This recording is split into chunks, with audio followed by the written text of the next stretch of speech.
here is probably, after Edison's electric light, one of the foremost and profound innovations that have happened in the U.S. in the last 200 years. Mass production. Henry Ford developed mass production from 1907 to 1914. To clarify a few things, first off, obviously, Henry Ford didn't invent the automobile. It was his fourth car company. There were hundreds of car companies at the time. In fact, it wasn't obviously his first. Anybody who names a car a Model T, any engineer certainly knows you've had a number of revisions before that.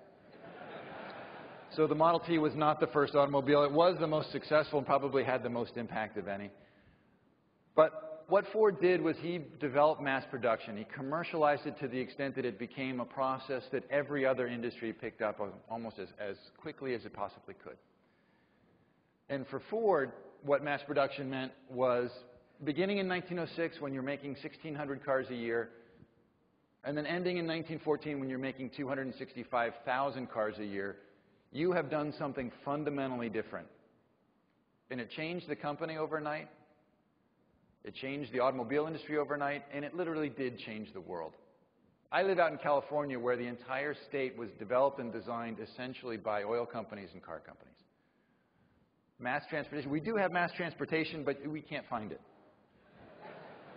And that's on purpose. Now, what I really want to talk about is, in fact, why did mass production become so successful? How did those ideas make a difference? And I want to talk about why, in fact, it turns out that innovation is a whole lot messier than most people give credit for.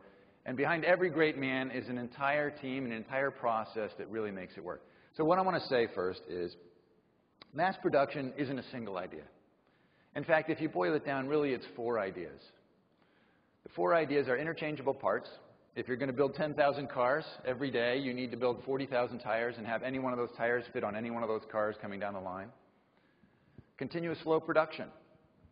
If you're going to build 10,000 cars, you can't store 5,000 of them in a corner of the factory while you're working on the other 5,000. You need to have the material moving smoothly through the factory. And in Ford's case, what you need, and he did this, he perfected this, was to have barges of iron ore pulling up on one end of the factory, that iron cast into engines, machined, attached to wheels and chassis, and driving out the other end in one continuous flow. The third piece is the assembly line. If you're going to have the work moving smoothly through the factory, you've got to have people standing in one place throughout the factory and the work moving through them, work moving past them. And all they need to do is very simple tasks to keep the work moving along. And then lastly, few people realize this, the key to mass production, particularly of the automobile, was the electric motor. Because the electric motor allowed Ford to put his machines anywhere he wanted in the factory and simply wire them up. Prior to Ford, almost all manufacturing factories were powered by steam engines, and you built one single steam engine in the middle of the factory, and you built the entire plant around it. And if you look above in the pictures, what you see, those wheels and shafts up above, were actually all of the old shafts that were driven by a steam engine, driving belts, driving machines, and you put the machines where the steam engine told you to put the machines. The electric motor allowed Ford to put them anywhere.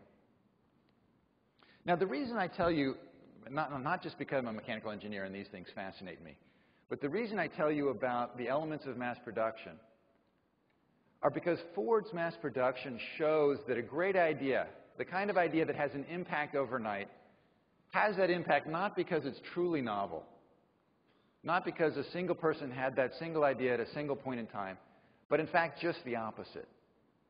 It's because what Ford did, his genius, was in recognizing ideas that were already out there and putting them together in a new combination. A combination that had never been seen before, but one that built on and exploited all these old ideas that in some cases had been around for a century.